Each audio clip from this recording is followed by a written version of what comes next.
Tunaomba ujitambulishe kwa majina yako.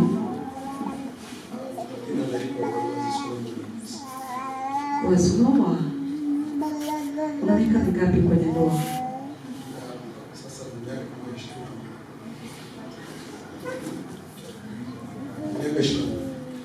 kwa miaka 21, manake umepitia mengi. Unalo kama baba, kuna usemi unasemwa na wengi kwamba mwanamke akiwa na kazi anakuwa na kiburi kwenye familia. Wewe unalichukuliaje swala hili? Mwanamke akiwa na pesa, upande mwingine ni kweli, upande mwingine si kweli, sababu inategemea kwa mahusiano yakoje. Kwa kinachozungumzwa kinaweza kuwa kweli na kinaweza kisiwe na ukweli. Kwa hivyo wewe kwa upande wako unapenda mwanamke wa namna gani, anayefanya kazi ama aliyeko nyumbani? Mwanamke fanya kazi ni mzuri zaidi. Yes. Kwa sababu maisha yanakuza. Kwa maisha ndio kapita kwa mambo zako. Kuhakikisha kufanya kazi. Bila kikubwa mawasiliano. Ili siulizi kama boss, nauliza kama mwanaume, ambapo unaweza kuzungumzia kwa ujumla wa wanaume. Ni jambo gani ambalo linakera sana wanaume ambalo mwanamke akilifanya? Jambo la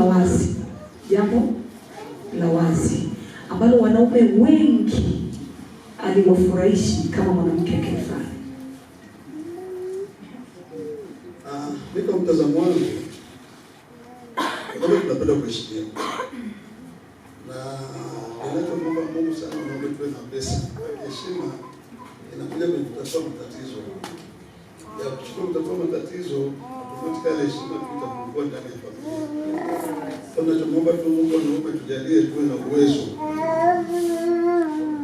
Ili heshima iwe.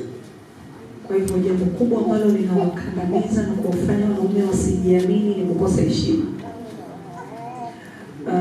Na ni kuombe washauri wanaume jambo moja na kufanya ili kuitunza heshima yao kwenye familia. Kwanza kuitunza heshima kwenye familia ni shibe.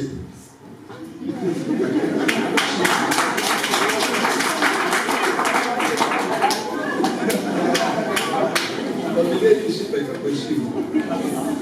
Familia yenye ina hasira sana. Familia ishibe na unashauri nini wanawake? Nini wafanye ili kufanya mwanaume ajiamini kama mwanaume?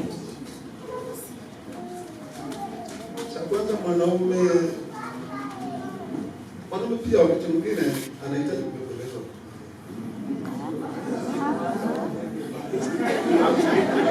Sababu kuna wakati mwanaume anakuta kwenye changamoto.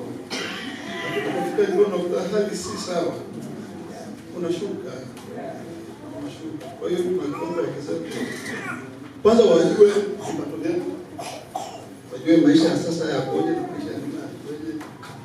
Kwa hiyo wakisimamia hapo kujua hali ya mume wake ilivyo. Nikushukuru sana kwa Solomon Mwagisa, umetupa kipande kikubwa cha kutembea nacho. Niombe upe makofi wakati anakwenda kuondoka.